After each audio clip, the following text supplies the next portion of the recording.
Attam jirtu dhaggeeffattootaa fi daawwattoota Kaffee Show. Kaffee Show'n torbanitti gaafa roobii keessummaa jabduu isinirraa barachuu dandeessan isinii qabatee dhiyaata. Raajii Caalaa Tashoomee irraa jireenya isaarraa waan baay'ee akkasiin barattan abdii guddaan godha. Ammas seenaan isaa wajjin qabanne sun waan hin dhumneef hin gadhiifne anammayyuu isa qabadhee isinii dhiyaadheera. Hamma turtii show keenyaa kanatti nu wajjin turaan afeerraa keenya. Raajii Caalaa baga deebitee nagaadhaan dhufte. Dhaggeeffattoonni keenya waan baay'ee seenaa kee irraa baraniiru dheetan abdii guddaa godha. Arras itti fufnee walii wajjiniin ilaalla. Wanti guddaan ani arras dookaa kaasuu barbaadu tokko akkamittiin gara tajaajilaatti dhufteedha. Isatti aansinee immoo taatee yookaan immoo wantoota jajjabduu tajaajila keessatti si quunnaman. Wantoota ajaa'ibsiisaa bifa fayyisuutiin Waaqayyo hojjetes ta'e ofuma keetiiyyuu immoo jireenya kee irratti agartee wantati maal alfatte. Isaan kanan si duukaa kaasuu barbaada. Egaa dhaaba amantii baay'ee ilaalteetta barnoota really gaggaarii ta'anii jireenya namaa jijjiiruu danda'anis baratteetta. Hundumaa caalaayyuu immoo ijoollummaa keetti waa uumuu dandeettii waa uumuudhaas keessa akka jiru atis agartee abbaan keessa irratti argee barsiisonni keeyyuu arganiiru. Egaa wanti sun maal ta'an kan nuyi itti fufnee gara fuulduraatti walii wajjin ilaallu ta'a. Kana hundumaa dhiiftee garuu gara tajaajilaa dhufte. Tajaajilli sun immoo gatii hammamii akka inni si baasisaa jiru hamma dhiyeenyaa amma ji'a 3 duraattiyyuu waan ati nyaattu, waan ati dhudhuuf, waan ati uffattu, waan ati keessa jiraattu jireenya dhala namaa keessatti wantoota barbaachisoo ta'an namni dhabuu hin dandeenye sanayyuu sii guutuu hin dandeenye tajaajilli kuni. So akkamittiin gara tajaajila kanaa dhufte? Isee dhurraa jalqabnu. Tole egaa akkuma ni jalqaba irratti kaasuudhaaf seensa marsaa keenya duraa keessatti jalqabee ture. Tajaajilli kun uumamaan keessa koo tureera jechuudha. Kana gaafan jedhu wantoota cherchii keessatti iddoo aarsaa irratti argee galu shaakala maatii koo keessatti nan geggeessan ture. Hawwiidhuma kee ijoollummaa ture jechuudha. Sanarra darbee ijoolleewwan mandara keessatti wajjin guddannu naannoo tokkotti wajjin dhalannee guddannu konfireensii biyya alaatii dhufee jedhanii na affeeranii sharaa ciccitaa walitti qabnee jalatti walitti qabeen konfireensii bakkee irraati jedhanii tajaajilaan. Akka waan biyya alaatii dhufeettiin tajaajilaan. Ameen jedhu namoonni gurguddaan nutti goranii nu ilaalanii. Akka taphaatti moo sireesii mataate? Isuma sirrii isaa daasii ijaarranna. Daasii nama 2, 3, 4, 5 baachuu dandeessu. Muka toorree dhandhee an keessummaa kabajaatee inni dhiyaadha biyya balaadhaan dhufeen jedhama. Gaafa nufu natti ba'anii na simatanii isuma gara yeroon guyyaatti waldaa gaafanne waldaa kiristaanaa gaafan deemu iddoo aarsaa irratti arge sanan jedha. So inni hawwii keeti moo? Hawwii keessa koo jira. Moo diraamaa wayiitti hojjetaa jirta moo dhugaadhuma isa tajaajiluma isaa akka tajaajilaa jirtu ture inni kun natamma hidhaa jirtu? Gaaddidduu tajaajila koo irraa natti fakkaata. Garuu waan yaadaa jirtu sana keessa keetiin waan yaadaa jirtu hawwii kee fedha keessa na godhaa jirta. Namoonni ijoollee baay'ee isa kaaniin naa kufi jedheenitti madda. Iyyiifaa jedheenitti maddaan. Hin godhu. Harkanirra kaa'aa naa kufu waan waldaa keessaa gaafa furri qulqulluun namarra dhufee akkaataa namni sun godhatu godhanii agarsiisu. Do'iima isaa hojjetaa turte jechuudha.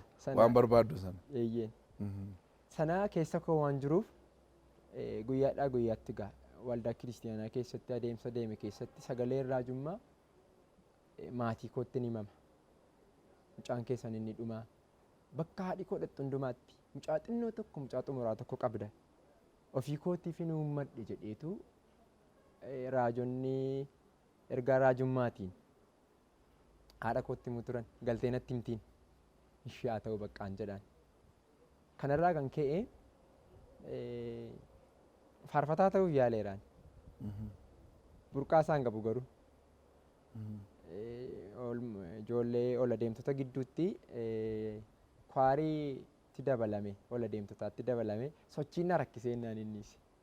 Sochooree dhabdee Gaafa biyya akkas socho'u akkasiin socho'a guyyaa tokko akka dingataa leenjisaan keenya sirreessuu waan hin dadhabeef utubaatti na hidheera.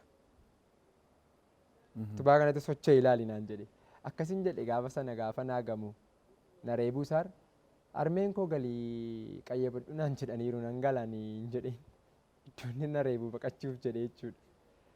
Sanarraa kan ka'e guyyaadhaa guyyaatti keessa kootti guddachaa deeme addumaan garuu erganii qormaata biyyoolessaa kutaa 10ffaa fudhadhee wanta sagalee raajummaatiin natti dubbate sun kallattiidhaan jireenya koo irratti ta'ee hiriyoota koorraa waan adda na baaseef keessa kootti eessaanin dhandhama addunyaa hafuuraa kana kan jedhu yaalii geggeesseera. Sana keessatti tarkaanfii jalqabaa ofii kootii ofirratti hojjechuu qaba jedhee irra deddeebiidhaan kadhannaa nan galaan ture. Akkaataatti Waaqayyo namatti dubbatu nan shaakalaan ture. Yeroo marsaa 21 yeroo 7 ol galeera. Guyyaa 21 kadhata guyyaa 21 Torbee 3 si'a 7 ol. Nan galaa nan kadhadhaa waan qabatamaa waan hin argee hin qabu waan hin dhagee hin qabu. Garuu keessi koo yeroo naqee waldaa kiristiyaanaa keessa dhaabbadhu tajaajilli namni tajaajilu baay'ee naa ifa. Isa duriirra. Sii gala. Naa gala. Kun dandeettii ani kadhadheen waan Waaqayyo na badhaaseedha keessa koo banaa sanni deemuudha jedheen fudhadhaa ture. Dhuma gubbaatti tajaajilaa ta'uu qaba baqqaa jedhee murteessee karaa maraatus natti dubbata Waaqayyo. Bakkee keessatti maraatuunis na qabdee mucaan nan deemtu atasii faranjii si keessaa kun utuu hundee hin fuudhii bahinaan jettee beetti. Faranjii wayii baattee hirtaa mati naannoo. Maraatumti bakkee keessa. Maraatumti. Ijoollee kurkursaa dhuftee ijoolleen utuu baqatanii na bukkee geessee sin dha'uu naan jette gaafan fiiguuf ka'u waasitti mannaanis natti hin jedhe. Biyya kanaat hin baatu yoo ta'e hojii Waaqayyoon hojjettu ati naan jetti. Faranjii tokkos si keessatti du'uuf jedha naan jetti. Galeeni maan tureen akkas naan jettee maraatuun jennaan kan kee maraatuudhaas nama fayyaadhaanis hojii dubbachuu jalqabeera baqqaa Waaqayyo naan jedhu. Sanarraa kan ka'e moor akkan gara tajaajilaatti dhufu kan godhe dandeettii mul'ataatu hin taane humna wangeelaadha. Wangeela baay'ee dubbifta. Wangeela nan dubbisa baay'ee halkan amma sa'aatii 9tti yeroon sa'aatii 11 ga'u jira. Nan dubbisa. Callisee hin dubbisa kutaa koo cufadhee hin dubbisa. Waan naa ifeefiin baay'ee isaa dubbisa miti. Calliseema yeroon dubbisu turtii guyyaa 2-3 booddee dhoksaan sun naa ifaan. Sana immoo lafan itti shaakaluu nan barbaaddadha. Na kanaan kan wal qabatee namootaaf kadhachuun jalqabe. Garuu kadhannaa kana noormaalii nama kadhataa ta'uun qaba jedhee murteessee ergan kadhannaa shaakalee booddeedha. Namootaa kadhachuu kanan jalqabe. Inni sun naa ta'eera. Akkuma ati naa kadhatte naa ta'e naan jedhu. Keessa kootti mirkaneeffachaan deema jechuudha. Namoonni dhufanii dhugaa seeru. Akka akkuma qoosaatti taa'ee namoota wajjin yeroo naasa'u tillee akka qoosaatti haasofte garuu wantichi jireenya koo irratti ta'eedhanii dhufanii natti himu. Namani akka dingataa dhiisilaa boru hin kuftaa yookaan wanti kun si miidhaa dhiisittiin jedhee dhaqee wantichaan miidhamee deebi'ee gaafa sana mul'ata argitee waanaan jettee turte ana garuu irratti ta'eedha. Nanaasee malee mul'atan argee hin qabu. Itti yaaddee haasoftamoo arraba dhufa. Arraba koorra dhufaan. Boru waan akkasiisi mudachuuf jedha dhiisiin jedha didanii dhaqanii godhu. Waa argitee naan jedhani garuu waa argee miti. Kanarraan kan ka'e murteesseen guyyaa 40 kadhata galeen isa xumura. Guyyaa 40 kadhata galeen guyyaa jalqabaa 40 galee sagalee tokkoyyuu hin dhageenye. Amma hafuura qulqulluun guutamtee jechuudha. Hafuura qulqulluun guutamuu kana irratti mudannoo guddaa namuree tokkoon qaba. Akka dingataa biyya keenyatti konfireensiin hafuuraa guddaan tokko mooraa mana amantaa keessatti gaggeeffame. Caammaa wayii xaragna. Caammaa xaragneetu namoota hiyyeessotii ittiin gargaarraan. Akka waldaatti. tiimii wayii qabna. Dargaggoonni wal gurmeessitanii. እና tajaajilaan gaafa sana tajaajilu wattaaddara waaqayyooti ijoolleen sun waama hunda isaaniitiin an kadhadhaa. Innaan hundi keenya yaa'anii dhufne harka wal qabanne. Fura qulqulluudhaan humna hafuuraanuu kadhatu turan. Ijoolleen hundumtuu na biraa kufaniin qofaa koo dhaabbadhee hafe. Ija koo gaafan banadhu asii ijoolleen awwaara keessa gangalatu asiin gangalatu. Qofaa koo dhaabbadhee mana na beeku qofaa na baareedheen gidduu ciise. Gaafan gidduu ciisu immoo inni kaan fuula na dhiita caammaadhaan. Naagameen. Cimaan barsaan ta'e tokko jira. As jedhee narratti baree maal warri kaanoo waan biraadha ati immoo caalamaa duutadhe gototee keessaa na baasee achii keessaa ba'ee dhaqee qofaa dhaabbadhee nan boo'e. Waaqayyoo ati na sodaatta kana kuffisuu kanaaf diddeen jedhe. Ijoollee warra kaan kuffistee na beeka akka na goote jedheen boo'ennaan namni tokko dhiisi waaqayyo guyyaa qabaa malee waaqayyo nama sodaatu tokko hin qabu naan jedhan. Ani ikkoo san barbaada yeroo hundumaa guyyaa 40 kadhadhee san barbaada inni garuu waan tokko naan hin jedhu jedheen boo'e. Kanaan utuu jirru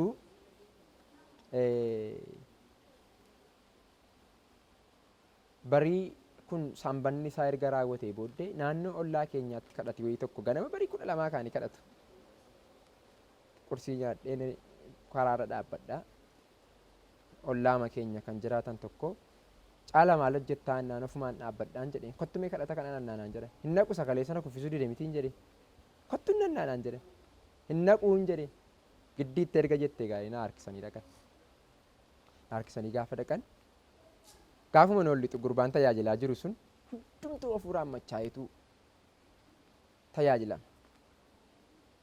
Naanatti kolfe keessa kootti akka jedhe maalaadha seenatti kolfiti kuniin jedhe keessa kootti. Inna dhaqeen akkitti manatsarii quba godhadhee taa'e namoota taateen kun irratti ta'uun ilaalalaa taa'e. Inna dhufee gurra kootti ammati isa keessa kee taasa'uu dhiistee waaqayyoon kadhadhu naan jedhe. In argiti boo namtittiin jedhee nama mucokkoo walirra buuseen kadhadhee kaa dhaabbadhaa si'a 7 halleluyyaadha nama furra qulqulluun humna guddaan dhufee irra buuchiraa jedhe. Sabooda kaanee dhaabbannee si'a 5 jedheen dhiise. Ijoolleen ammas nu biraa maatiin na biraa kukkufanii nama mana sanatti kan waaqessan. Utuu kan koo ta'ee 5 maal gochuu dhaqa lamaan iyyuu narra bu'aa jedheen dhiise. Gurbaan dhufee maaliif guutteen jettu jedhee gurra koottaase. Maanni gurbaan kun jedhee. Amma immoo si'a 6 jedheen laphee koo na hollachiisuu wayii barbaade. Nanniise ammas. Inni waaqayyo jedheen taane ammayyuu jedhe gurbaan. Namoota muraasa tafe gaamma dhaabbannee nuyi manicha keessaa hundumtuu hafuura qulqulluun inni kaan afaan haaraasaa inni kaan inni iyya wanta namaan galu. Na guutii jedhi sammaan jedhaa jiru kana naan jedhe dhufe gurratti. Si'a 6 jedheen lapheen koo akkasa sila 6 jedhee dhaabee na hollate. Na hollatee hollannaa guddaa tokko na hollate. Ija koo xurutti walitti qabeen si'a 7ffaa gaafa jedhu akka gaafa bishaanni nama nyaatu yookaan kaballaa guddaan nama kabalu nama joonjessu. Waan ta'e tokko fuula koo duraa balaqqeesse nan kufe isa booda. Balaqqeessa sana iban amma ammaatti hin argine.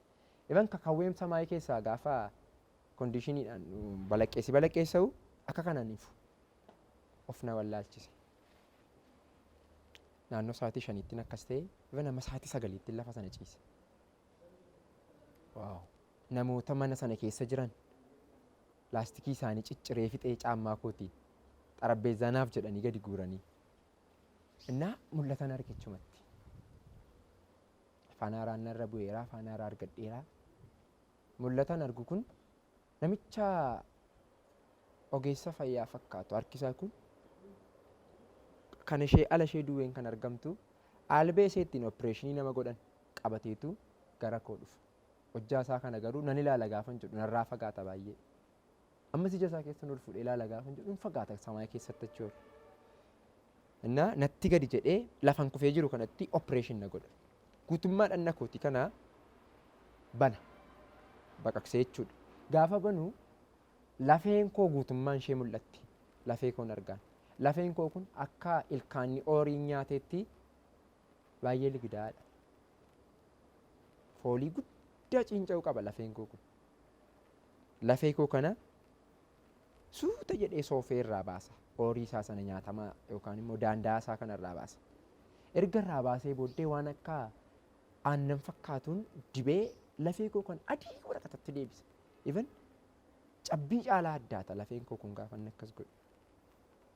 Erga lafee koo kanaa miccee booddee waan akka zayitii fakkaatu dibee dhandha koo kana naa hodha deebisee. Gaafa inni naa hodhee xumuru of hin bare gaafa nobbaru mana namaa keessa hin jira. Sa'aatiin naannoo 9 wayiiti. Nan boo'e. Mucaan addunyaa koo tokko jira. Kan na eegaa ture tokko na fuudhee ba'ee karaarra kan afaan haaraa naasaa deema. Si biraan hafa yookaan afaan haaraa kana naaseenaan jedha. Yoon dhiisee na jalaa baddii jedheen sodaadha. Jedhi immoo naan jedha keessa kootti da'ee miilla 2-3 fuudheen dhaabbadhee amma saasaa. Yeroo naasa'u immoo na raasee na kuffisuuf kaana qabanatti fiigee. Bakka naaseen ishii manatti galtee haasoftaa naan jedha. Xiqqoo deemeen yoo na jalaa baddii yoo laata dheen cheek godhammas. Akkasitti hafuura qulqulluu argadhee galgala sana mul'ata argee dur abjuu kootiin jirma guddaa tokkotu dhufee narratti kufaa ture. Yeroo hundumaan jalaa iyya.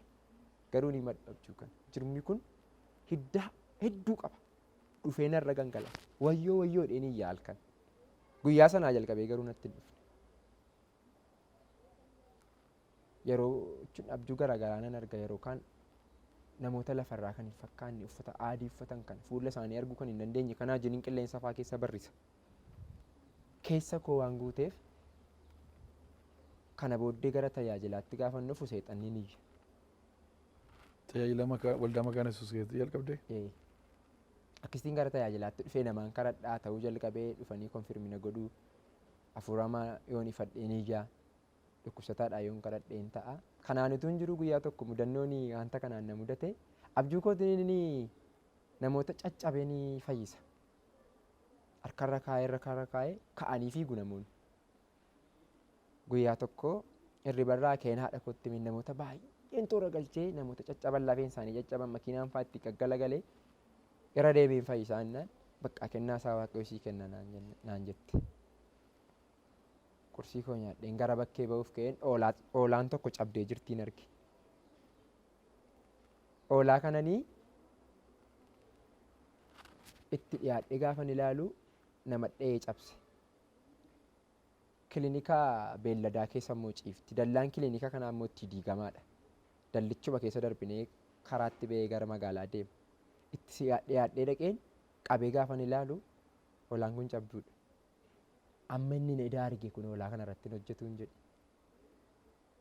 Abjuusaa argee haadha kootti meen magaalaa tuun ba'aa jiruun arge. Isa booda oolattii fuudhee nan karadheen didde fayyuu. Si'a 4 ol yaalee isa dhumaa dugda ishee lamaan gogaa ishee qabeen ol fuudhee dhaabbadhu maqaa Yesuusiin si dhaabeeraan jedhee hin dhaabbatte. Isa booda ulee fuudheen irra buute na dura buutee fiidde. Ijoollee shifiin naannoo koo jira. Oolaadhaa kadhatee fayyeedhaan. Bira darbeen ijoolleen argu turan. Ijoolleen argu turan dhaqee magaalaatti waan akkasii tokkoon godheen jedheen. Kanaan jiraadheen sagantaa roobii tokkotu jira. Sagantaa roobii sana dhaqeennaan barataan ispoortii barsiisuu halkan utuu galuu cabe tokko achi saganticha keessatti arge. Akkasitti baatee dhaabbata. Harkasaa? Itti dhiyaadhee maaltu akkasii godheen jedhee. Mana ispoortiitti galgalatuun fiigaa galaa yeroon cabe naan jedhe.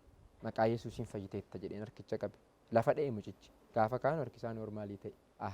Jalqabeera bakka namarrattis waaqayyoon jedhe. Namoonni cabaafaa fiduu jalqabanii gara sagantaan jiru sanatti jechuudha. Tajaajila hin dhaabne ni eegasii. Hammam ta'an egaa? Biyaansi 2009 10. Gara waggaa 6-7 deemaa jira jechuudha. Shaakala kanan jalqabe. Taatee addaa jireenya kee irratti wanti jettee tajaajila keetti agarte maal ture? Harka waaqayyoo naan hojjechuu isaayi dhukkubaa kana jedhee himuu hin danda'u already walumaa galatti. Inni fuu hin fayyuu kan hin fayyines immoo jira. Kadhadheefi hin duutattiin jedhee kan du'es immoo jira. Kadhadhee isaa kafanamuufaan argaa baqqaan du'aa waan ta'eef jedhee namoonni du'anis jiru. Yeroo tokkotu tajaajila dhaqaa jirtuu galaanni guutee darbuus hin dhoowweedhani. Eenyu wajjin ture attam ture inni? Amma gurbaan kun biyya kana hin jiru. deemeera gara biyya bakkee. Eessa akka inni jiru garuu ayidoon hin beeku. Yeroo sana gara Gibxii irra sokke jechuu dhaga'een ture. Dhugaa dubbachuun lafa inni jiru hin beeku. Innaa tajaajila deemna. Eeyoodha maqaan isaa. Milkiyaas jedhamaa ture. Hin faarfata inni. Ani immoo nan kadhadha. Tajaajilaan biroonis jiru. Ani achitti kan wal agarru. Sagantaa dargaggoo wayii qopheesse. Dargaggootatu nu waame. Waqtiin sun waqtii gannaati. Baay'ee bokkaan rooba. Innaa kaanee deemnee ani daakaa hin danda'u. Yeroo tokko na nyaatee baay'ee bishaan keessa ture hin beeku. Ammayyuu bishaan baay'een sodaadha. Innaa bishaan bira geenye innaan baqqaa bishaan ni guutee muka gurguddaa gangalchaa dhufe. Bishaan kanatti hin seennu hin gallaa jennee mari'an. Sagantaan immoo hin jalqaba ganaa bor. Harri kun kamisaadha jimaata dhaqee gala jechuudha. Hin gallaa innaan hin galluu caamsinee gallaa irra dabarsinee kaanee daannee dabarraa hin galluu baqqaa isa immoo Waaqayyo akka barbaade godhee nu ceesisaan jedhe. Kana jedheen sagalee amantiitu keessa koo guute. Sagaleen amantii keessa koo guute kuni isa Filiiphoos butame keessa koo guute. Erga cuuphaa geggeessee booddee Hafuurri Waaqayyoo butee fuudhee isa sokke jedha. Kutaan ergaa sana keessa koo guute nun tajaajiltooti bara ammaa kun hin jedhe. Maali mannaa amma borii jedheen afaan haaraa haasa'e. Naa dhufee mana haasa'e. Sammuu koo keessatti hin dhaga'a malee bubbee kana bakkee irraa hin dhaga'u. Bubbee guddaa amma hin dhaga'uu dadhabutti sammuu kootti dhufee ulfaate. Akkana kuffisuu wayii ta'ee sikeendii 2 ta'ee sikeendii 5 ta'ee adoon hin beeku. Garuu gaman jiraan. Ceetee. Inni iyya isa boodan.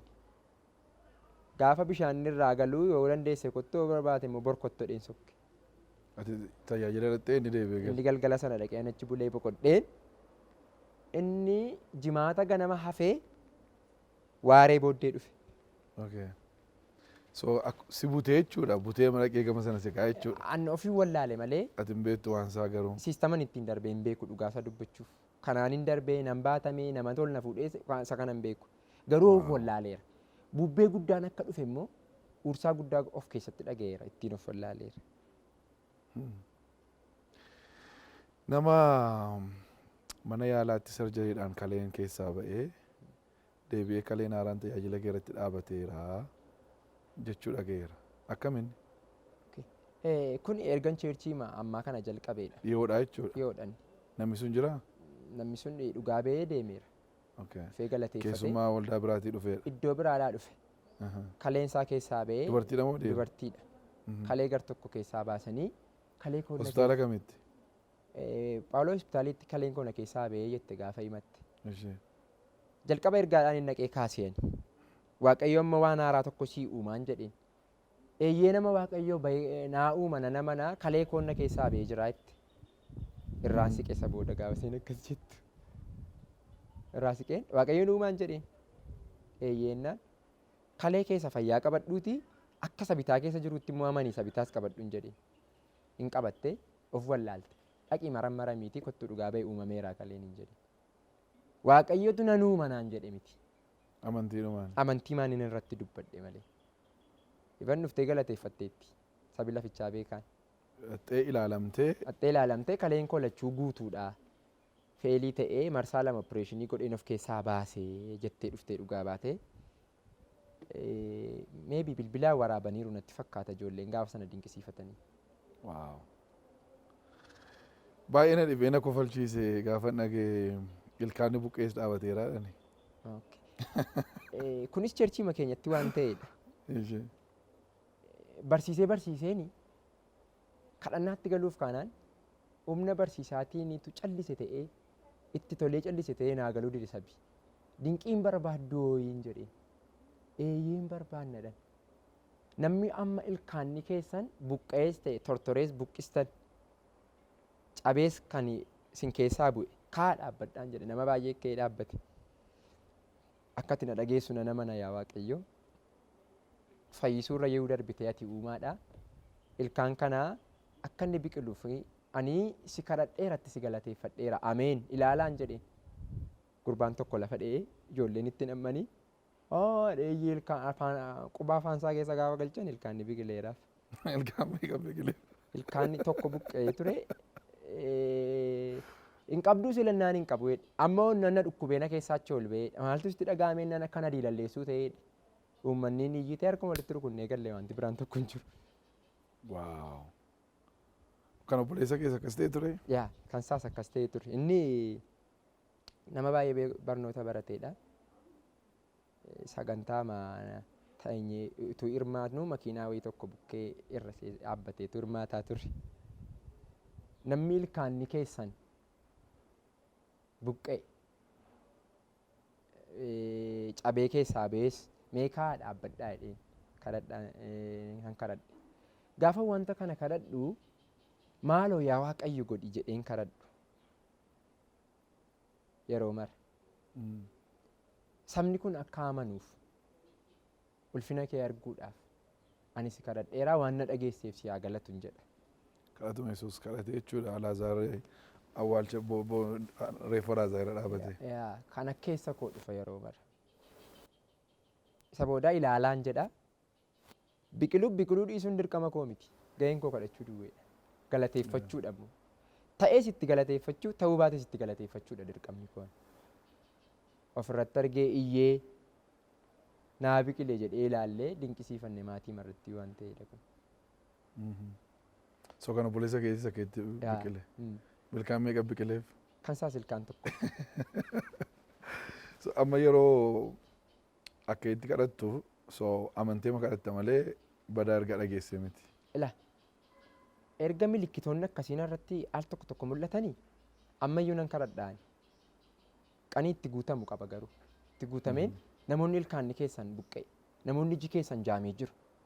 Milikkita kaleessa naan fayyisu Waaqayyoo argeennaan kaleessa inni naan fayyisee ganaa ajaja naa kennuun gaafatu jedhee naman.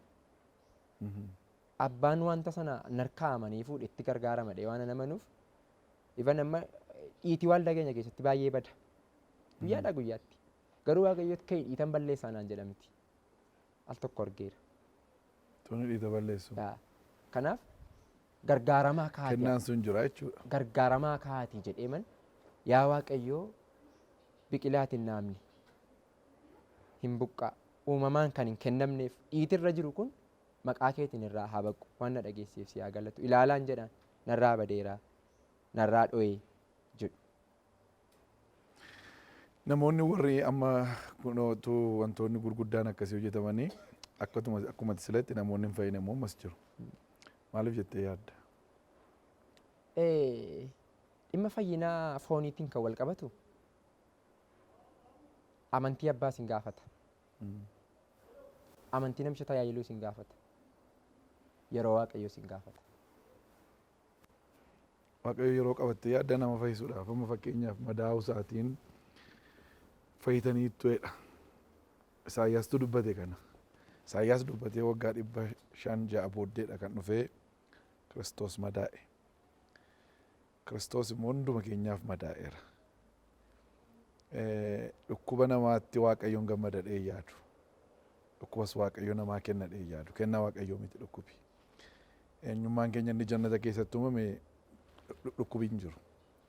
Israa'el waggaa 40 karaarra deeme dhukkubi hin jiru. Yeroo isaan balleessanii adabaman irraa kan hafe. Amma immoo kakuu haaraa keessa jirra. Qorichi dhukkuba hundumaa madaan argameera. Kanaaf namni kamiyyuu aksesii fayyinaa sana qabaa jedhee amana. Kanaaf yeroon Waaqayyoo nama fayyisoo ga'eera. Isa keessatti garuu deebi'ee immoo akka namooti amananiif kennaa fayyisummaa waldaa kiristaanaa keessa kaa'eera. Garuu namoonni dhukkuba baatanii ta'u garri caalu. Waaqayyoo sitti dubbatee hin fayyani. Inni kuni rakkoodhuma amantii isaaniiti jedheen yaada'an. Maaliif amantiidhaan hojjeta waan ta'eef Waaqayyo. Gooftaa Yesuus akka amantii keessiif haa ta'u miti amma. Inni tokko gaafatti dhuftee harka narra keessa jedhee amana. Inni tokko gaafa wayyaa keetti bu'ee jedhee amana. tokko tokko immoo na tuquunis na bira ga'uunis irra jiru sagalee makee yoo erge kun hundumtu amantii isaaniiti malee isatu toora isaa kaa'eef miti akkaataa amantii isaati akkaataa amane sana waan yoo ati akkas goote jedhe sana bira gaafa ga'u fayyadame kanaafi har'a iddoo baay'eetti waldaa baay'ee keessatti fayyinni geggeeffama inni kan fayyiteetti ittiin jedhanii dhaqee du'aa inni kun waldaa keessatti rakkoo baay'ee uumaa jira. So isa kanaaf kanatti mitti ilaalta siin jechuudhumaaf. Maaliifin dhimma kana kaasee Waaqayyoo fayyisaa amantootaati addumaan immoo Waaqayyoo fayyisaa biyya lafaati addumaan kan amantootaati jedha. Nana manaani wordii kana. Because humna hojjetu wordicha keessa waan jiruuf. Amantiidhaani macaafa qulqulluu keessaa baay'ee isaa gooftaa Yesuus Kiristoos lafarra gaafa ture amantiin keessi fayyiseera. Akka amantii keessiif haa ta'u ittiin jedhaa tureera. Moor caalmaan jiru amantiidhaan yeroo itti namoonni fayyan turaniiru. Waaqayyo ulfina isaa ittiin mul'isuuf immoo Kiristoos Yesuus wordii irratti baasee yeroo inni fayyises jira. Fakkeenyaaf namni du'aan amantiin gaafatu. Amanuu hin danda'u du'aadha. Amanuu hin danda'u. Har'a immoo saayikoloojii kan du'an jiru. Nam fayya jedhanii laphee isaanii kan hin amansiifne amantiin kan itti hir'ate jiru. Isaan kana nuun warri amantii shaakallee irratti dubbannee fayyisuu dandeenya. Namtichuma waa'ee Kiristoosiin kaleessa beeku Kiristoos fayyisaa ta'uu isaa irra deebiidhaan miimoorii isaa riifreesh gochuudhaan laphee isaa haaressuudhaan hin fayyitaa Waaqayyo si fayyiseera yerootti jedhamu jira. Dadhabinni amantii dhabuudhaan guyyaa fayyinaa harka fayyisuu Waaqayyoo maaddii fayyinaa irraa namoonni akka hin hirmaanne godhu jira waan ta'eef.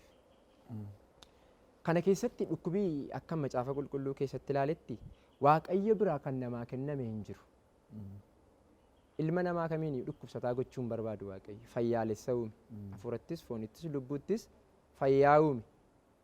Garuu kan dhukkubni kan hin dhala namaatti dhufuuf tokko qorumsa seexanaati.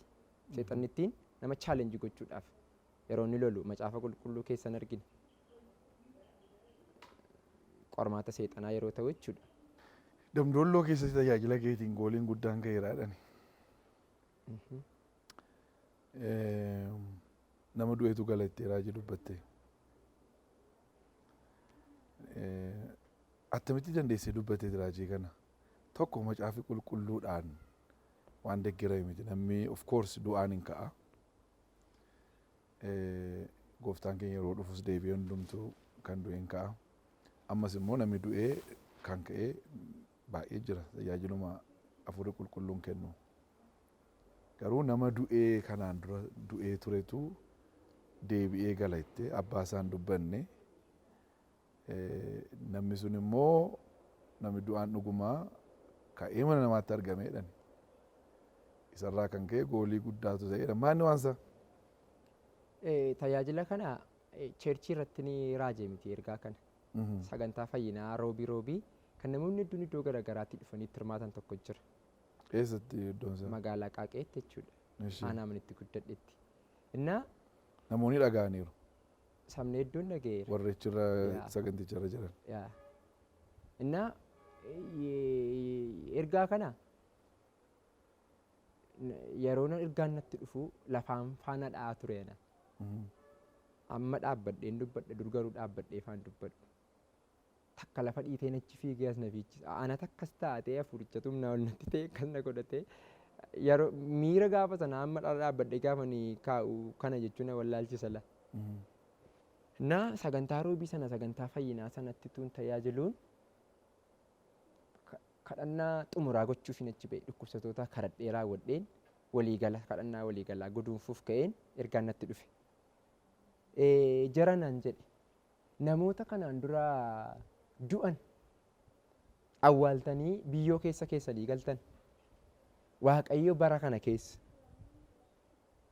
milikkita barbaadeef karaa barbaadeen biyya kana keessatti du'aa kaasaa garuu of eeggannoo barbaachisaa godhaa jedheen dubbadhe. Namoonni kaan bayyeesuus maanni wanta akkasii jedhan. Ifan na yaadadha achii ba'eetuun galaa jiru namni amantaa keenya hin taane amantaa kiristiyaanaan fudhanne kun jettanii immoo akka jettanii naan jedhe dhagaa ture sagalee guddistuudhaan alarra dhaabbate. Tuma kun ta'eeyyuu ani kan keessanittiin dhufee harka kenna naan jedhe. Nama sanallee deebi'een argine sanarraan kan ka'e ji'a 2-3 tuutuun guutiin mudannoo adda addaatiin mana namaa keessatti nama argame. Nama du'ee turetu. Gaafa argamu ijoolleen qeerroon biyyicha keessa jiran wal ijaaranii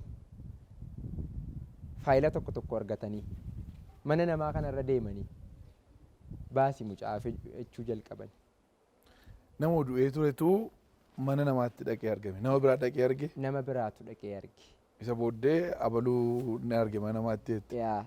Uummati yaa'ee dhaqee ilaale. Uummanni kun walitti birmatee inni kaan warra kaan garafaa ijoollee miidhamni sanaan mul'ate jira. Waaqayyo miidhamni sana haa ta'uuf dubbate tun taane ulfinni isaa akka mul'atuuf dubbate. Of eeggannoo godhaa jedheeraan ergaa sana yeroo hin dubbadhe. Yerootti wanti kun ta'utti eeggannoo barbaachisu godhaa jedheera. Garuu namoonni keenya miira keessa galaniiru.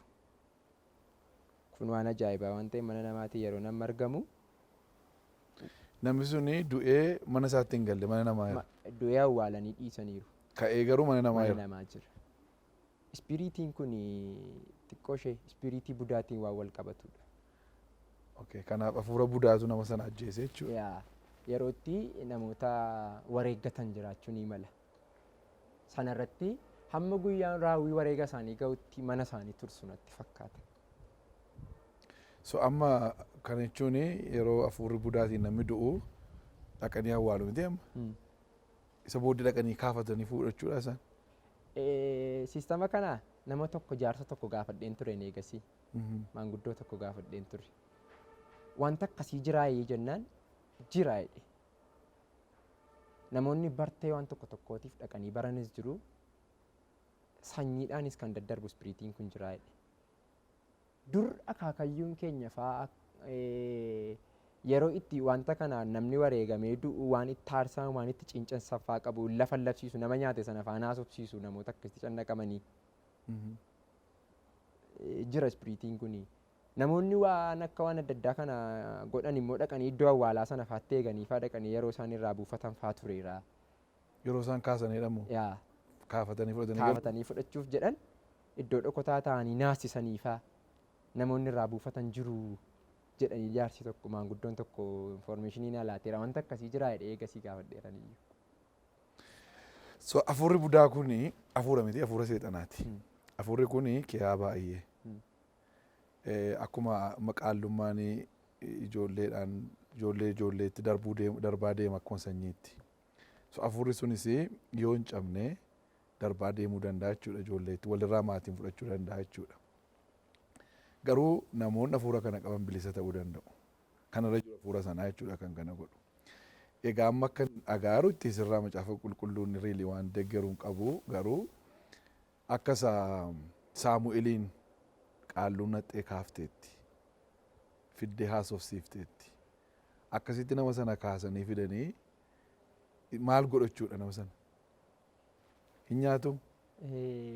Mudannoon kun egaala aanaaleedha amma godina Qellem Wallaggaatti baay'ee babal'ate.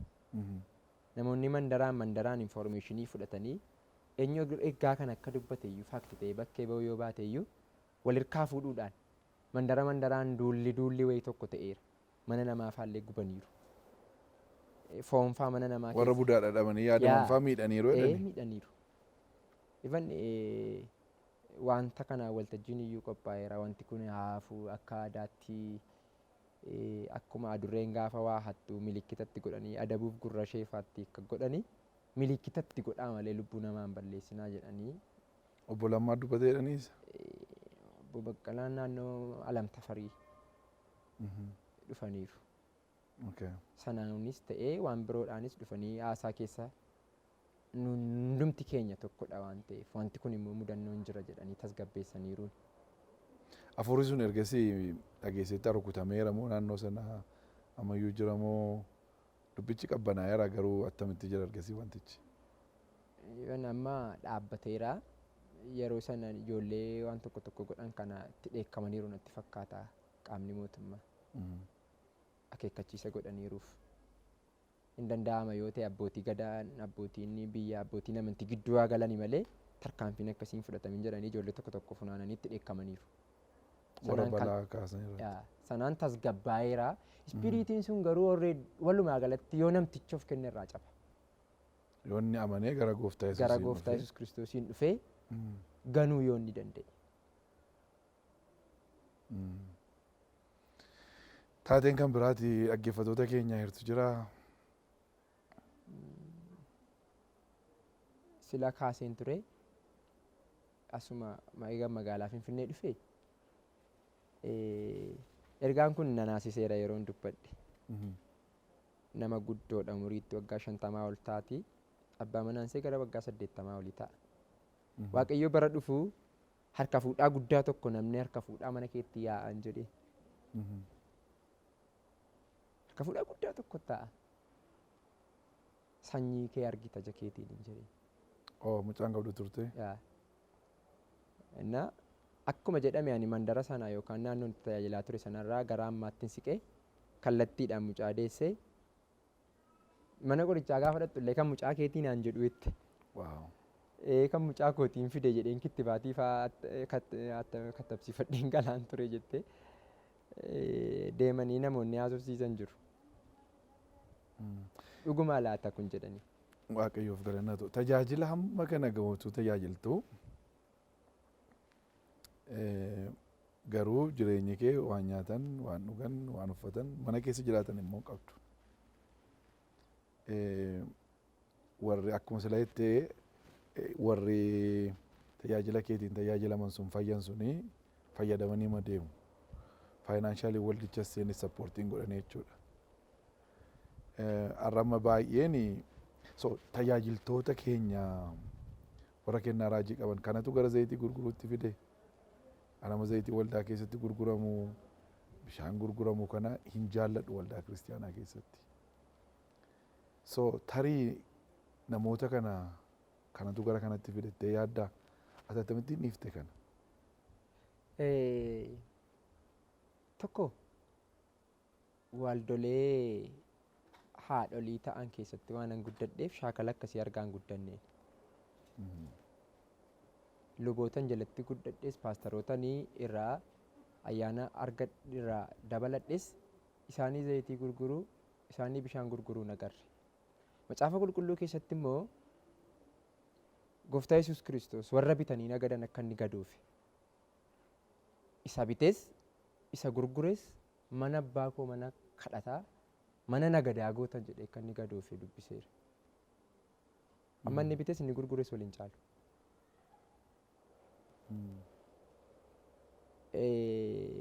Kanaaf an akka kootti hamman tajaajilu waggaa tokkos haa ta'u, ji'a tokkos haa ta'u, waamicha Waaqayyo natti kenne lafa kanarraa qabu chaalenjii baadhee ta'u naaf isa darbu naa darbuu isaa baatu wantoota har'a macaafa keessatti hin caafamne hin godhu kan jedhuun inni murtoo qabaan. Gochuus hin barbaadu. Kana gaafan jedhu ammas mormii hin qabu. Abbaan barbaade bishaan gurguru, zayitii gurguru. Garuu fageessee gaafa yaadu guyyoota gara dhumaatti nama amantii tokko nan argadhaa laataadha macaafi. Nama amantii tokko jechuun nama zayitiitti amanu jechuutu hin taane nama Kiristoositti amanu jechuudha. Namoonni kun ija isaanii Kiristoosiin isa utuu eenyuyyuu gidduu dhaabbatee qaama lammaffaa sadaffaa ta'ee naasofsiisin kallattiidhaan kadhachuu danda'an kana dhiisanii kana garatti akka isaan duufan hin barbaadonni. Kun garuu shakkii ani qabu gara booddeetti amantiin kun badaa deemaa laata waan jedhu yaada. Amantii Kiristoosiin fayyuurra amantii zayitiin fayyuutu baay'ataa laata. Yeroo kana immoo namoonni ija isaanii gara namaarra keewwatan gufatoo ta'uu laata. Namoonni irra zayitii gurguran kun bordoon isaanii nafu. Namni zayitii oomishuu dhabamu yoo dhabame rakkootu uumamaa laata kan jedhu sodaa kootii anaan. Kanaaf waliigalatti abboota amantiirraa waan an bare hin qabu karaa kana. Eessaa akka inni dhufes hin beeku. Macaafa qulqulluu keessaa waa'ee kanaan kan wal qabatu zayitiin ittiin dibamaa turaniiru. Waan zayitiin irraa qophaa'u muka akkasiirraa qopheessi jedhee Waaqayyo Museetti hime lubummaatti ittiin naa dibi ittiin jedhaa tureera. Kakuu haaraa keessatti immoo jaarsoliin yookaan maanguddoonni waldaa kiristaanaa nama dhukkubsatee zayitii dibanii ittiin kadhatanii fi kadhanni akkasii Waaqayyo biratti dhaga'amaa hin ta'a. Waaqayyo immoo nama sana hin maara jedhee waan dubbatee fi ittiin kadhachuu isaan mormu. Gurguruu garuu nan mormu. Mormees gadi ba'ee hin godhin namaan hin jedhu. Qaama kana gurguruu isin balaaleffadhu fuuldura dhaabbadhe. Garuu dogoggora akka inni ta'ee ilaaf ilaamiidhaan ittiin hima. Namoonni kana keessa galanii muuxannoo biyya faranjiirraa nutti darbeedhaa laata dhees nan shakka. Namni keenya of keessa barbaadurraa waan namni tokko ittiin beekame akti gochuu barbaada. Shakkii kana Phaawulos gaafa dubbatu wangeela gooftaa keenya Yesuus Kiristoosiin alatti waan biraa bukkeetti qabadhee gara keessan hin dhufnee jedha. Wanti biraa jechuun kun isuma amma mul'achaa jiru kana jechuudha. Wangeela biratti bishaan, wangeela biratti zayitii, ifan biyyoo walitti gurguruu irra geenyeerra. Akka inni keessumaa koo jalqabaa si godhu kan na godhe inni guddaan beekamtiin qabdu ati. Baay'ee nama raajii caalaa tashoomee eenyu yoo jedhan namni si beeku baay'ee muraasa. Booddee sagantaa itti aanutti walii wajjin dhufnaa waa'ee biyyaa waan baay'ee dubbatte. Waa'ee biyyaa amma kana dubbattee hojiin gurguddaa namni kun siin hojjetame akkamittiin beekamtii hin qabaanneeti. Amma showuun koo kun wanti inni godhu inni guddaan namoota ayyaanni bira jiru namoota dandeettii waa uumuu yookaan waa qalaguu danda'anii as baasuudha. Kanaafani baay'ee gammade sitti keessummaa koo jalqabaa si godhachuudhaaf. Akkamittiin beekamtii amma kana dhabdeetu sooshaal miidiyaan jiru tu namni waa fuudhee afarsuu danda'u raajii ennaanitu namachitti wal ga'u akkamittiin amma kana beekamuu dadhabde. Sadarkaa jalqabaa irratti tajaajilaan fakkaadhu. Ispoortii fakkaata. Tajaajilaan biyya kana keessatti hin beekama bakka. Abaluu tajaajilaa dhachuu hin dandeessa. Approachii uffannaa. Waanumti argamu tajaajilaadha kan nama jechisiisu.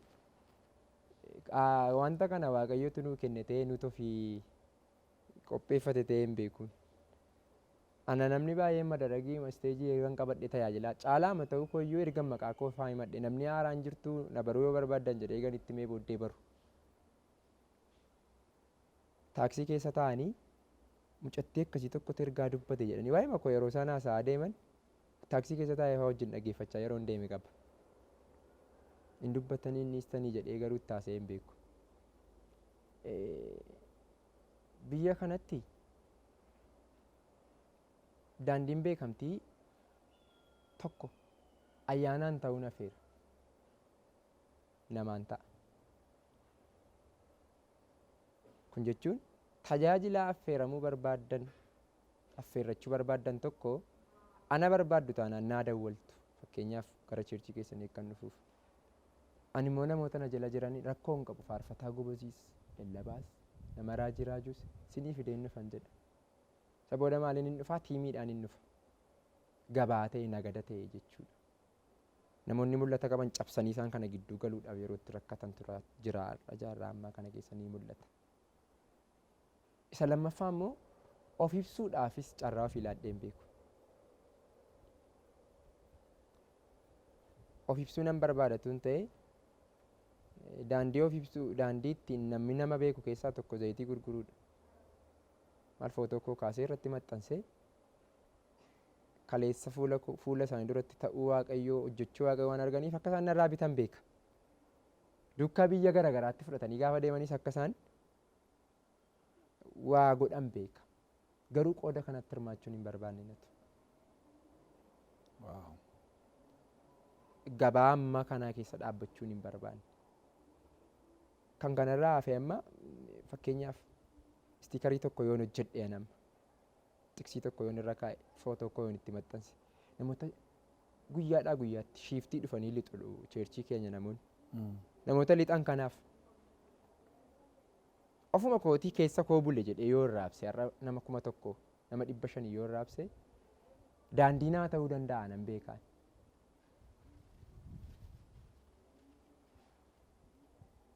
siistama kana hojjechuu nan danda'a. Garuu mul'atatti hin arganne ammaatti. Boris ittiin argadha jedhee yaadu. Wanti mul'ataa hin dhufne immoo akka inni kufu beeka. Namoonni hammina beekan sun deebi'anii kana kuffisanis beeka. Mul'ataa waan hin taane. Waan mul'ataa garuu mul'atichuuf danda'aadha waan ta'eef itti kufadhe itti qaanaadhee yaadu. Waaw. Baay'een gammada Waaqayyo si haa eebbisu. Keessummaa keenya marsaa sadaffaa taatee nu dhiyaachuu keetii fi ammas itti fufnee waa'ee biyyaa waan Waaqayyo dubbate waan baay'ee si birara waan ta'eef isa walii wajjiniin haasofna.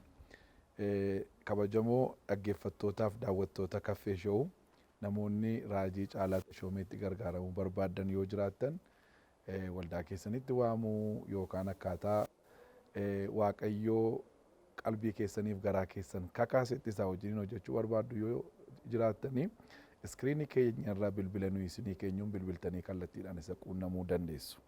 Kaffee Showuun torbanitti guyyaa tokko gaafa roobii sagantaa keessummaa addaatiin isinii dhiyaatudha. Turtiin nu duukaa gootaniif baay'ee isin galateeffannaa. Turtiin keessan yeroo hundumaa nu wajjin ta'u isiniin jenna. Guyyaa gaarii.